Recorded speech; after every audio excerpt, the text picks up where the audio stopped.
ഇത് മാസ് മോട്ടോഴ്സിൽ നിന്നാണ്. ഹീറോൻ്റെ passion pro വണ്ടി മിസ്സിങ് കംപ്ലൈൻ്റ് ആയിട്ട് വന്നിരുന്നതാണ്. അപ്പോൾ കഴിഞ്ഞ ദിവസം നമ്മൾ സർവീസൊക്കെ ചെയ്തു പോയതാണ്.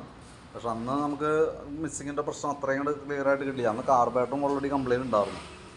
അപ്പോൾ അതിന് ശേഷം വണ്ടി ഓടിക്കുമ്പോൾ മിസ്സിങ് കാണിക്കുന്നുണ്ടായിരുന്നു. അപ്പോൾ അത് ഇലക്ട്രിക്കൽ സംബന്ധമായിട്ടുള്ള കംപ്ലൈൻ്റ് ആയിട്ടാണ് പിന്നീട് നമ്മൾ ചെക്ക് ചെയ്തപ്പോൾ മനസ്സിലായി. അപ്പോൾ അതിനകത്ത് നമുക്ക് വന്നതെന്ന് വെച്ചാൽ ഈ CDI എന്ന് പറയുന്ന ഈ യൂണിറ്റാണ് മെയിൻ കംപ്ലൈൻറ്റ്. അപ്പോൾ അതേപോലെ തന്നെ CDIയിലേക്ക് കണക്ട് ചെയ്യുന്ന ഇതിൻ്റെ അഡാപ്റ്ററും കൂടി നമ്മൾ കൂട്ടത്തിൽ കൂടെ മാറ്റിയിട്ടുണ്ട്. കാരണം എന്ന് വെച്ചാൽ അത് സാധാരണ വന്നത് വയറിങ് കിറ്റേപ്പാടി സെറ്റായിട്ടേ വരാവുള്ളൂ. അപ്പോൾ നമുക്കത് വയറിങ് കിറ്റ് വരുമ്പോൾ നമുക്ക് തന്നെ എമൗണ്ട് വരും. അത്യാവശ്യം 1000 രൂപ മോഡലൊക്കെ നമുക്ക് അതിന് കോസ്റ്റ് വരുന്നുണ്ട്.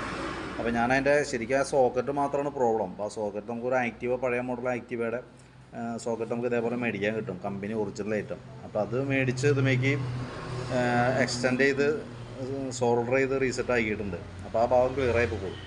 പിന്നെ HT കോയിലൊക്കെ നമ്മൾ ഇന്നലെ മാറ്റി നോക്കിയതാണ്. അപ്പോൾ ഇത് തിരിച്ച് ഞാൻ അത് തന്നെ വെച്ചിട്ടുണ്ട്. കാരണം എന്ന് വെച്ച് കഴിഞ്ഞാൽ HT കോയിൽ ഇതുമ്പോൾ പുതിയത് പ്രാവശ്യം മാറ്റിയായിരുന്നതാണ്. പിന്നെ പ്ലഗ് മാറ്റിയിട്ടിട്ടുണ്ട്. അങ്ങനത്തെ 1-2 വർക്കുകളാണ് മെയിനായിട്ട് ചെയ്തേക്കുന്നത് കേട്ടോ.